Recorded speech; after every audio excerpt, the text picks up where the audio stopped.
میرے محترم بزرگوں، بھائیوں اور دوستوں، السلام علیکم ورحمۃ اللہ وبرکاتہ۔ آج کل ہم جن حالات میں جی رہے ہیں اس میں ہر شخص اپنے آپ کو پریشان اور غیر محفوظ تصور کرتا ہے۔ مختلف حادثات روزمرہ پیش آ رہے ہیں۔ کبھی سیلاب ہے، کبھی زلزلہ ہے، کبھی دہشت گردی کا عفریت ہے جو ملک کو اپنی لپیٹ میں لیے ہوئے ہے۔ سیاسی طور پر قوم بٹی ہوئی ہے، سیاسی استحکام نہیں، معاشی طور پر برا حال ہے، مہنگائی نے کمر توڑی ہوئی ہے۔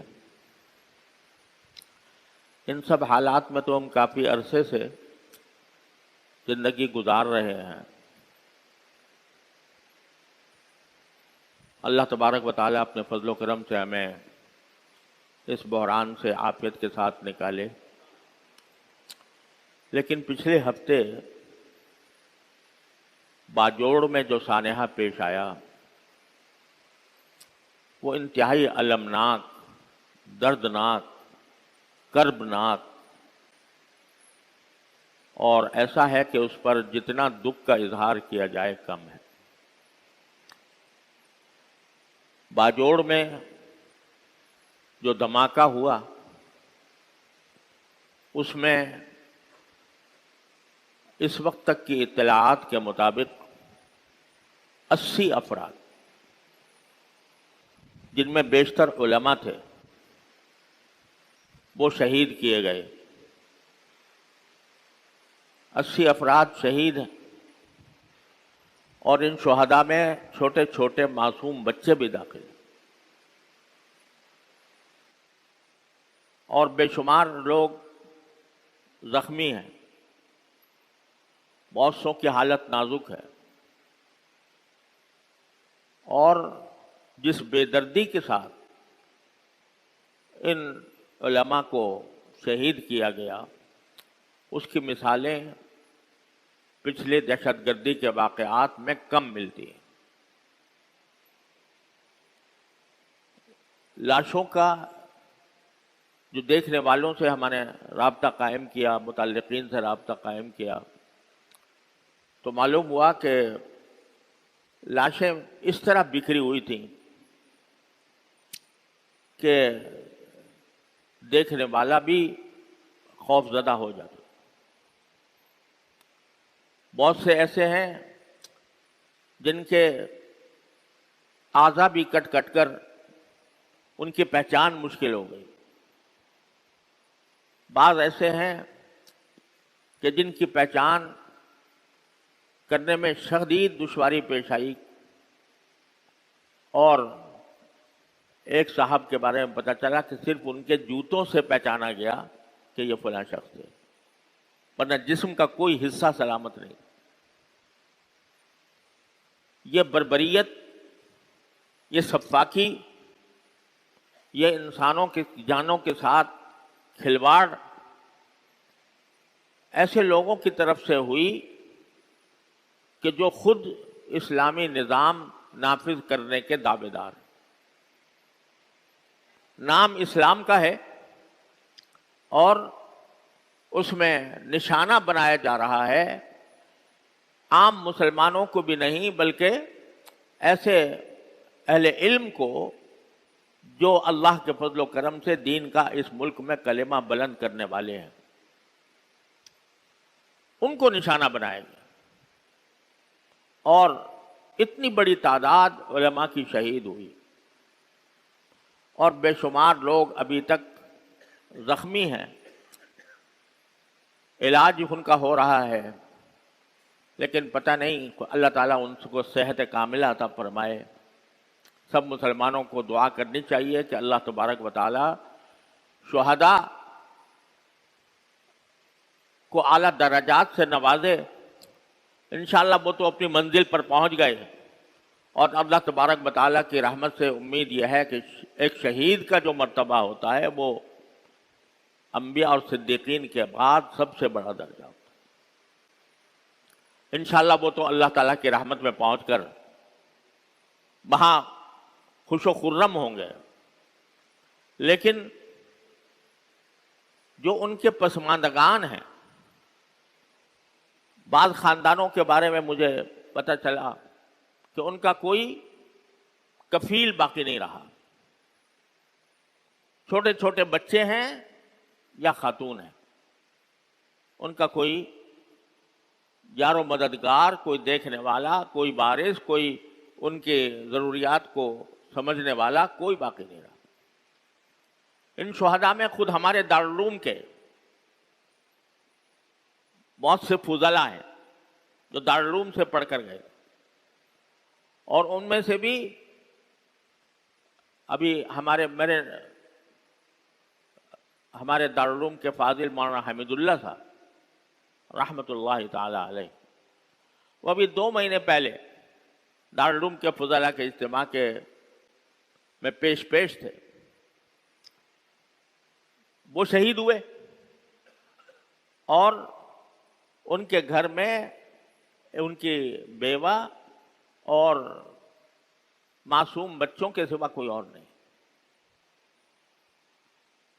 غرض ایک طوفان برپا کیا گیا، لوگوں کو شہید کرنے کا، ان کے پسماندگان کو بے آسرا کرنے کا ایک طوفان برپا ہوا ہے باجوڑ میں. یہ دہشت گردی کے واقعات ہمارے ملک میں بہت کثرت سے ہوتے رہے ہیں، اور پچھلے دنوں بھی کوئی نہ کوئی واقعہ کبھی کوئٹہ میں، کبھی پشاور میں، کبھی کسی اور جگہ پیش آ جاتا ہے. وہ 2-4 افراد کی شہادت کی حد تک محدود رہتا ہے. لیکن اتنا بڑا سانحہ جس میں اتنی بڑی تعداد شہید ہوئی ہو، یہ ایک منفرد واقعہ ہے. جب کبھی آپ کو یاد ہوگا کہ ہماری فوج کے اسکول کے بچوں پر جب حملہ ہوا تھا تو سارے ملک میں ایک کوہرام مچ گیا تھا، اور اس کی مذمت، اس کی برائی اور ان کے کرنے والوں پر لعنت ملامت کا ایک طوفان سرکاری سطح پر بھی اور میڈیا کی سطح پر بھی ایک طوفان مچ گیا تھا.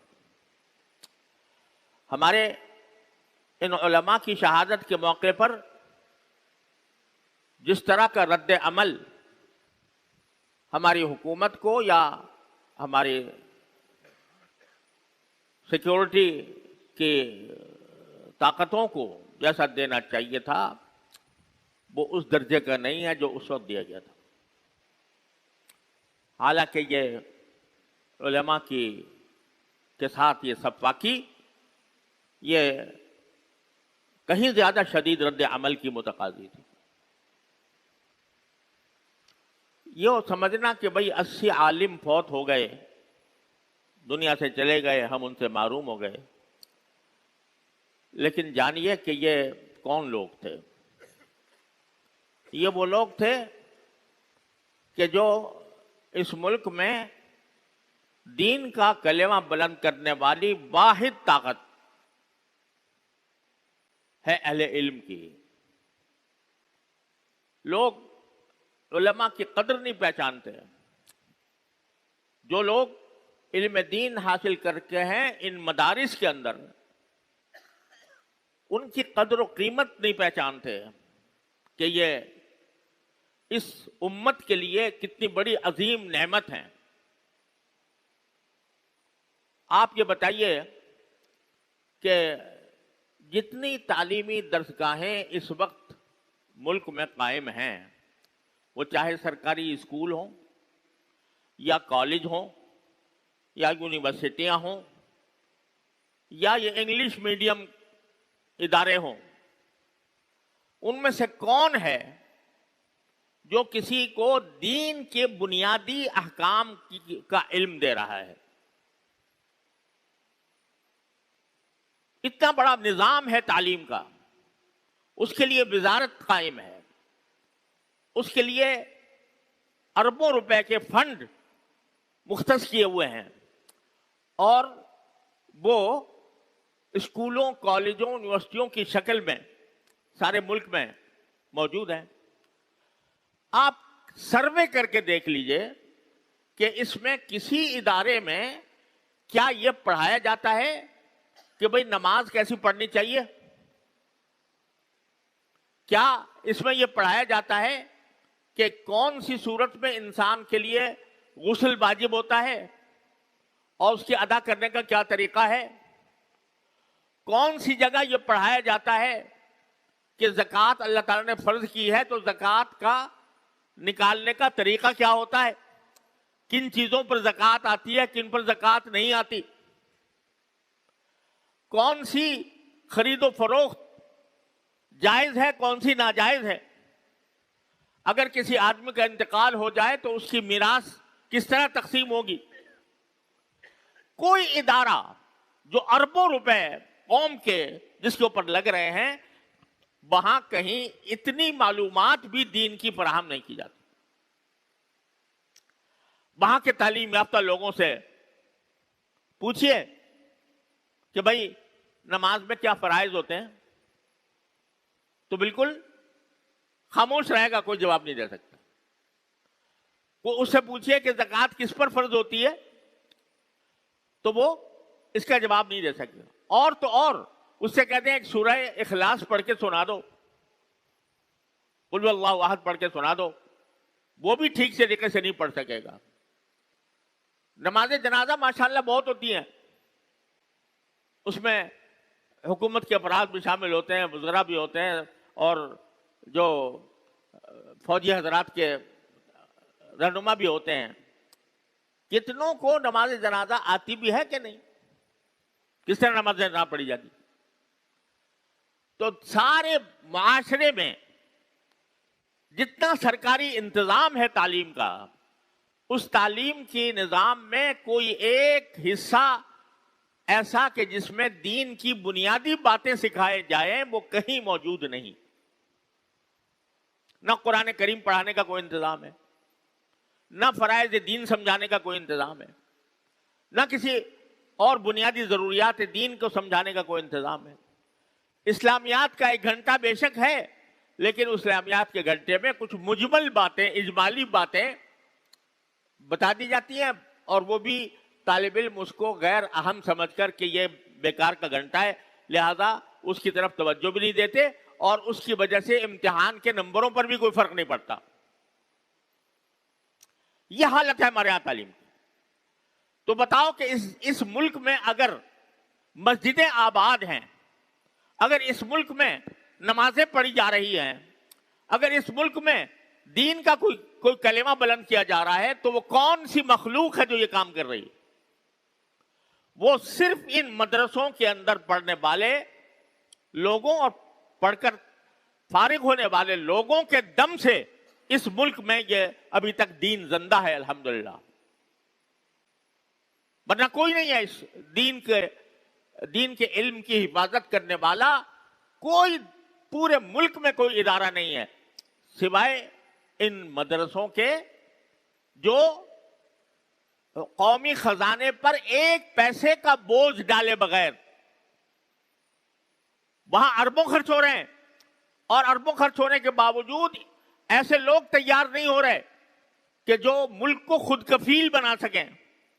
ایسے لوگ تیار نہیں ہو رہے جن کے پاس یہ مہارت ہو کہ ہمارے ہاں سونے کی کان نکلی ہے تو اس کان سے سونا برآمد کرنے کا کیا طریقہ ہوتا ہے، ان کو ابھی تک یہ پتا نہیں، لہذا غیر ملکوں سے معاہدے کرنے پر مجبور ہیں کہ ہماری کان ہے، تم نکالو، 50% سونا تمہارا ہوگا، 50 ہمارا ہوگا۔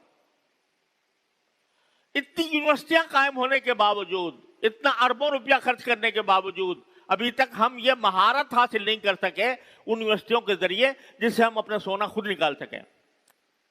پیٹرول نکل رہا ہے, سونا نکل رہا ہے, لیکن ہم خود اس قابل نہیں ہیں کہ وہ سونا ہم خود نکال کر اپنے ملک پر خرچ کر سکیں. بلکہ اتنی بڑی دولت, سونے کی اتنی بڑی دولت, اس کا 50% حصہ باہر کی کمپنی کو دینے پر مجبور ہیں کہ تم نکالو آ کر, ہمیں نہیں آتا سونا کیسے نکالا جاتا ہے, تم آ کر نکالو, اور نکال کر جتنا سونا نکلے گا آدھا تمہارا ہوگا آدھا ہمارا ہوگا. آپ یہ سمجھیے کہ ریکارڈنگ کا جو منصوبہ شروع ہوا ہے سونے کا, تو یہ ایسا ہے کہ اگر پورا سونا مکمل اگر ملک کو مل جائے تو ہمارے ہاتھ سے بھیک کا پیالہ ختم ہو جائے. لیکن ہم نے ابھی تک ان سارے نظام تعلیم کے اتنے زور و شور کے باوجود ایسے لوگ تیار نہیں کیے جو سونے کی کان سے سونا نکالنے کے قابل ہوں. لہذا غیروں کے ہاتھوں مجبور ہیں کہ 50% سونا تم لے جاؤ, تو بس خدا کے واسطے ہمارا سونا نکال لو, کم از کم آدھا مل جائے گا. وہاں تو یہ حال ہو رہا ہے. ان مدرسے کے نظام میں ایک پیسہ حکومت کا خرچ نہیں ہوتا. آپ ہر سال بجٹ دیکھتے ہو کہ بجٹ بنایا جاتا ہے پورے ملک کا, اس بجٹ میں ایک پیسہ دینی تعلیم کے لیے موجود نہیں ہے.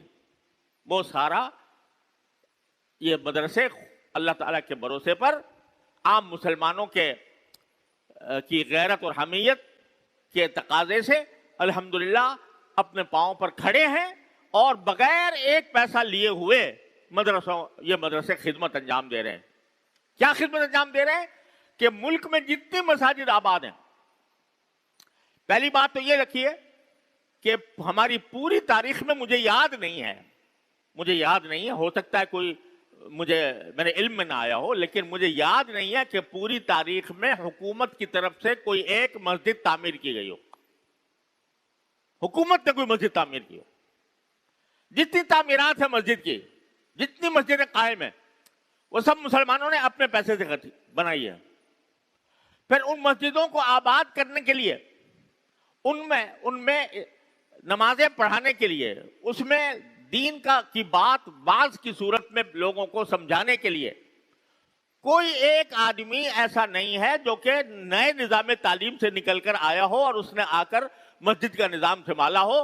مسجد کی نمازوں کا انتظام, مسجد کے اندر جمعہ کا انتظام, اور جمعے کے اندر لوگوں کو دین سے باخبر کرنے کا انتظام, سب کچھ کہاں سے ہو رہا ہے؟ وہ صرف یہ مدرسے انجام دے رہے ہیں. اور ان سے جو علماء بن رہے ہیں تنہا وہ ہیں جو اس ملک میں الحمدللہ دین کی حفاظت کر رہے ہیں. اور ابھی میں کچھ دنوں پہلے مجھے سوات کے علاقے میں جانے کا اتفاق ہوا, تو ہم ایک ایسی جگہ ہمیں جانا تھا, کچھ لوگوں نے دعوت دی تھی وہاں پر آنے کی, کہ اس کا جو راستہ تھا وہ انتہائی دشوار گزار تھا. پکی سڑک نہیں تھی, کچی تھی, پہاڑی علاقہ تھا, اور پہاڑی علاقے میں بعض جگہ گاڑی جو ہے پتھروں پر سے چل کے جا رہی تھی. تو وہ جو انتہائی دشوار گزار علاقہ تھا پہاڑ کے اوپر, وہاں پورے راستے میں ہم نے دیکھا نہ کوئی بازار تھا, نہ کوئی دکان تھی, نہ کوئی اسکول تھا, نہ کوئی ہسپتال تھا, لیکن آبادیاں تھیں, مکان تھے, کچے پکے مکان بنے ہوئے تھے, وہ بے شک تھے, لیکن نہ کوئی دکان, نہ کوئی بازار, نہ کوئی اسکول, نہ کوئی ہسپتال. یہ تقریباً 4-5 کلومیٹر کی پٹی ہوگی, اور گاڑی بھی چلنا بھی بڑا مشکل ہو رہا تھا, بہت ہی دشوار گزار علاقہ تھا. اس پورے علاقے میں میں دیکھا کوئی چیز نہیں تھی, لیکن 2 مسجدیں تھیں راستے میں, اور ان مسجدوں پر بورڈ لگا ہوا تھا مدرسہ تعلیم القرآن, اس کے اوپر لگا ہوا تھا. اس جنگل میں, ان پہاڑوں پر, ان دشوار گزار علاقوں میں جہاں کوئی تعلیم کا کوئی سوال پیدا نہیں ہوتا, وہاں پر 2 ملا وہ بیٹھے ہوئے ہیں اور دین کا کلمہ پڑھا رہے ہیں لوگوں کو. سارے اس علاقے میں کوئی کسی بھی قسم کی تعلیم کا انتظام نہیں تھا, لیکن 2 مدرسے تھے, وہ مسجدیں تھیں, مدرسہ مسجد تھا, مکتب تھا, تو وہ اپنے علاقے کے بچوں کو قرآن پڑھا رہے تھے, ان کو دین کی بنیادی باتیں سکھا رہے تھے.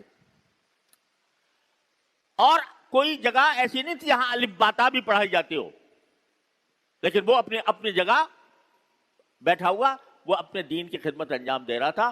وہ روٹی سوکھی کھا کر, موٹا جھوٹا پہن کر, اپنی قربانیاں دے کر وہ قرآن کی خدمت میں مشغول تھا. الحمدللہ سارے ملک میں یہ حال ہے. اس وقت ہم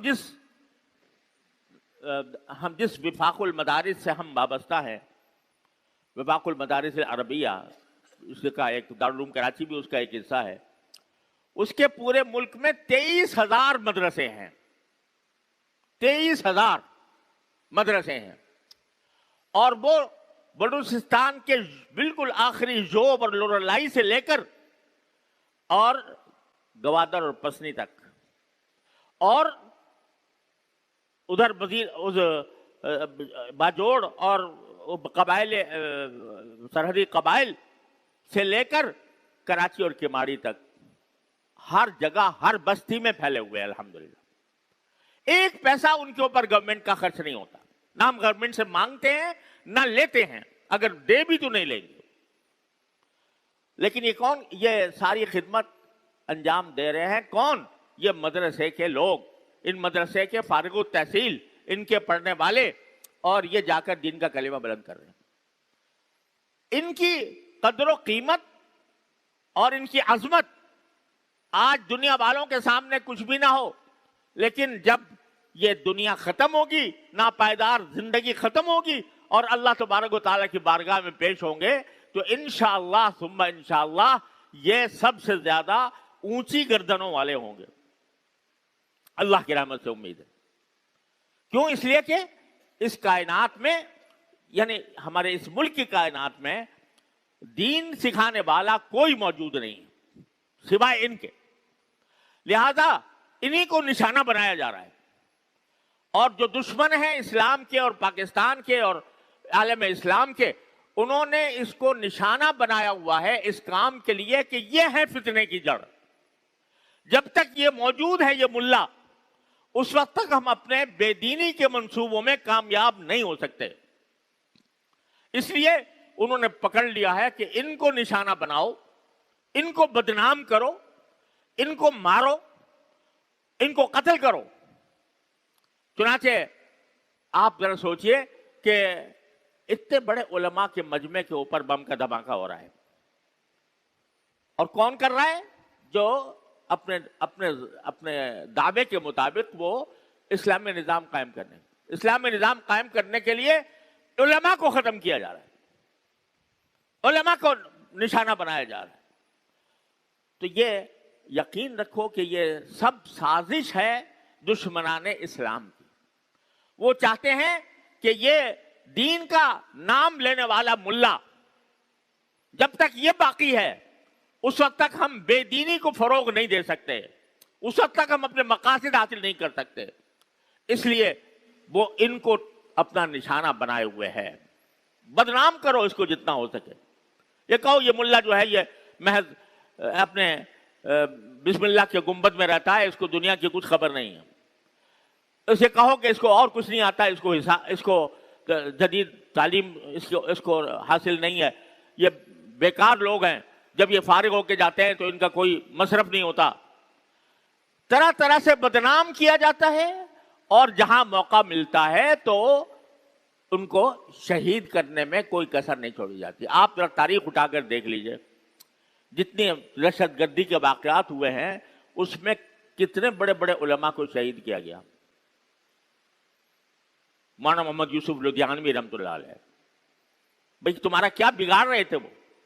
نہ ان کا کوئی سیاست میں حصہ, نہ ان کا کوئی حکمرانی کا حصہ لینے کی کوئی آرزو, بیٹھا دین کی خدمت کرنا. شہید کر دو اس کو, کیونکہ دین کا نام لے رہا ہے, اس کے گرد لوگ جمع ہیں اور لوگ اس کی بات سن رہے ہیں، ختم کرو۔ مولانا مفتی احمد اللہ صاحب جو جامعہ برنولی ٹاؤن کے، مولانا حبیب اللہ مختار صاحب، مولانا عادل خان شہید صاحب، ان سب کو نشانہ بنا کر قتل کیا جا رہا ہے۔ کیوں؟ اس لیے کہ یہ کچھ دین کا کلمہ بلند کرنے کے لیے انہوں نے اپنی جان ہتھیلی پر رکھی ہوئی ہے۔ تو یہ جب تک یہ لوگ موجود ہیں، ہم اپنے بے دینی کے منصوبے میں کامیاب نہیں ہو سکتے۔ ایک ایک کر کے نشانہ بنایا جا رہا ہے۔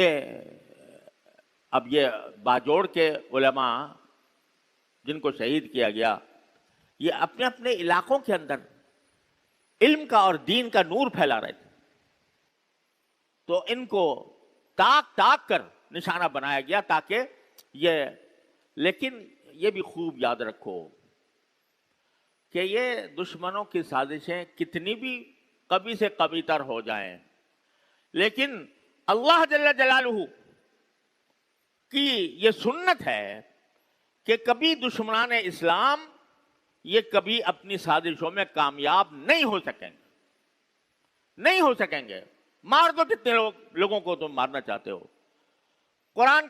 قرآن کریم اللہ نے نازل کیا ہے، حفاظت کرنے والا وہ خود ہے۔ جلا دو اس کے نسخے، اگر تمہارے دل میں جو غیظ اور غضب ہے، تمہارے دل میں جو آگ بھڑک رہی ہے اسلام کے خلاف، اس اسلام کے خلاف بھڑکی ہوئی آگ کے نتیجے میں تم اپنے چاہے سارے نسخے جلا دو والعیاذ باللہ، لیکن اللہ کا کلام ان بچوں کے سینوں میں محفوظ کر دیا ہے۔ اس ملا نے محفوظ کر دیا ہے، 12 سال کے بچوں کے سینوں میں محفوظ کر دیا ہے۔ سارے نسخے اگر جلا بھی دیے جائیں والعیاذ باللہ، تو ایک 12 سال کا بچہ وہ ایک ایک لفظ پڑھ کر محفوظ کر لے گا۔ یہ کام کس نے کیا؟ کالج نے، یونیورسٹی نے، اسکول نے، ان مکتبوں نے جو مسجد کے ساتھ قائم ہے، اس ملا نے جو اپنی ساری آسائشوں کو تج کر وہ اللہ کا کلام بلند کرنے کے لیے کسی کونے میں بیٹھا ہوا ہے۔ یہ کام اس ملا کا ہے، اور ملا کو اللہ نے بھیجا ہے، ملا کو اللہ نے بٹھایا ہے اس کام کے لیے۔ 1000 کوششیں کر لو تم مٹانے کی، جلانے کی، قتل کرنے کی، مارنے کی، لیکن اللہ کا دین سلامت رہے گا، اللہ کے دین کے علمبردار سلامت رہیں گے۔ ایک کو مارو گے دوسرا اٹھ کھڑا ہوگا، دوسرے کو مارو گے تیسرا اٹھ کھڑا ہوگا۔ یہ کبھی ختم ہونے والے نہیں ہیں انشاءاللہ۔ یہ اللہ تبارک و تعالیٰ کی طرف سے اس دین کے محافظ ہیں۔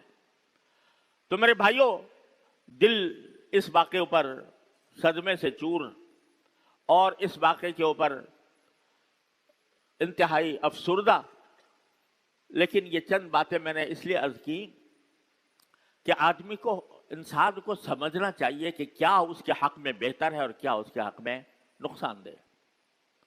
یہ کون ہے؟ جانتے ہیں جو ہمارے دشمن ہیں، وہ جانتے ہیں کہ اس مسلمان قوم کو اگر یہ کہہ کر بلایا جائے گا کہ تم اسلام چھوڑ دو تو یہ آئے گی نہیں، اس طرح نہیں آئے گی۔ اس کو اسلام ہی کے نام پر بہکاؤ، اس کو یہ کہو کہ ملک میں چونکہ اسلامی نظام نہیں ہے لہذا ہاتھ میں ہتھیار اٹھا کر اور ایک ایسی جنگ شروع کرو کہ جو جس کو کہتے ہیں چھاپا مار جنگ۔ تو کبھی کسی کو مارو، کبھی کسی کو مارو، کبھی کہیں چھاپا مارو، کبھی کہیں چھاپا مارو، تاکہ یہ آخر میں جا کے گھٹنے ٹیک دیں۔ یہ سکھایا ہے اس لیے تاکہ اسلام کا نام تو ختم کرنے کی ان کے اندر طاقت نہیں، نہ مسلمان کو ختم کرنے کی طاقت ہے، لیکن اسلام کو اور مسلمانوں کو اسلام ہی کے نام سے ان کو ختم کرنے کی کوشش کی جا رہی ہے۔ تو ایک تو ہمیں ہوشیار رہنے کی ضرورت ہے، دوسرا یہ کہ ان ملاؤں کی، جن کو ملا ایک بہت بڑا لقب ہوتا تھا کسی زمانے میں، یعنی ملا جو ہے نا وہ عظمت کا ایک پیکر ہوتا تھا۔ جتنے پورے ہمارے سلف میں ملا کے نام سے، ملا علی قاری، ملا دفترزانی، ملا فلاں، بڑے عظیم لقب ہوتا تھا، اس کو انہوں نے بدنام کیا، اور بدنام کر کے ملا کا مطلب یہ دماغ میں بٹھا دیا کہ یہ وہ شخص ہے جسے کچھ نہیں آتا سوائے اذان دینے کے۔ اگر اذان دینا بھی آتا ہو تو یاد رکھو رسول کریم صلی اللہ علیہ وسلم نے فرمایا کہ آخرت میں سب سے زیادہ اونچی گردنیں اذان دینے والوں کی ہوں گی، لیکن اس ملا کے لفظ کو بدنام کر دیا، اور بدنام کر کے یہ ایسا بدنام ہو گیا کہ جو واقعی ملا ہے وہ بھی اپنے ساتھ ملا لکھنے کو سے شرماتا ہے۔ کوئی مجھے ملا تقی کی نہیں کہتا، مولانا کہتا ہے، تو مگر مجھے اگر ملا کہے تو میں تو اس کو اپنے لیے سر کا تاج سمجھوں، لیکن ملا کے لفظ کو بدنام کر دیا۔ بدنام یہ کر دیا کہ یہ وہ شخص ہے جس کو اور کچھ نہیں آتا، العیاذ باللہ۔ تو بہرحال بدنام ایسا کر دیا۔ اور اقبال نے کہا تھا افغانستان کے بارے میں کہ انگریز کی زبان سے کہا تھا کہ انگریز یہ کہتا ہے کہ افغانیوں کی غیرت دین کا ہے یہ علاج، ملا کو اس کے کوہ دمن سے نکال دو۔ افغانی جو کھڑے ہوئے ہیں ہمارے مقابلے کے اوپر، تو ان کی غیرت کا علاج ایک ہی ہے کہ ملا ختم کر دو اس افغانستان سے۔ جب تک یہ ملا بیٹھا ہے ہماری سازشیں کامیاب نہیں ہو سکتی۔ تو یہ آج ہمارے پاکستان کا بھی یہ حال ہے۔ یہاں جو غیر مسلم طاقتیں ہیں وہ یہ کہہ رہی ہیں کہ ملا کو ان کے کوہ دمن سے نکال دو، اور اس کو نکالنے کے لیے جو حربہ چاہو آزما لو، مارنا ہو تو مار دو، ختم کر دو، اور اگر ان کو بدنام کرنا ہو تو بدنام کر دو، ان کو ایسا رسوا کر دو کہ یہ کہیں منہ دکھانے کے قابل نہ رہیں۔ یہ سازش ہمارے ہاں ہے۔ تو پہلی بات تو یہ کہ خدا کے لیے ہم اس حقیقت کو سمجھیں کہ اس ملک میں اگر دین کا کوئی ذرہ باقی ہے تو وہ ان ملاؤں کے ذریعے کی وجہ سے ہے جو مدرسے میں پڑھتے اور پڑھاتے ہیں۔ لیکن یہ جو حادثات ہو رہے ہیں یہ ایک آزمائش ہیں، اور قرآن کریم میں فرمایا وَلَنَبْلُوَنَّكُمْ بِشَيْءٍ مِّنَ الْخَوْفِ وَالْجُوعِ وَنَقْصٍ مِّنَ الْأَمْوَالِ وَالْأَنفُسِ وَالثَّمَرَاتِ۔ ہم تمہیں آزمائیں گے، کبھی تمہارے اوپر کوئی خوف مسلط ہو جائے گا، کبھی بھوک مسلط ہو جائے گی، اور کبھی تمہارے چہیتے تمہارے محبوب لوگ وہ فوت ہو جائیں گے۔ لیکن مصیبت جب بھی آئے تو اللہ سے رجوع کرو، انا للہ و انا الیہ راجعون کہہ دو۔ تو آج ہم سب مل کر بھی اللہ تبارک و تعالیٰ سے ان شہداء کی درجات کی بلندی کے لیے دعا کریں، اور ان کے خاندانوں کی اللہ تعالیٰ سے دستگیری کی دعا کریں، اور ان کے جو زخمی ہیں ان کی صحت کامل عاجلہ کے لیے دعا کریں، اور ساتھ میں یہ دعا کریں کہ یا اللہ ان دشمنان اسلام کے منصوبوں کو تہس نہس فرما دیجئے، ان کو تباہ و برباد فرما دیجئے، اور کلمت اللہ العلیٰ کا آنکھوں سے نظارہ دکھا دیجئے۔ انشاءاللہ ایسا ہی ہوگا اللہ کی رحمت سے۔ وآخر دعوانا الحمدللہ۔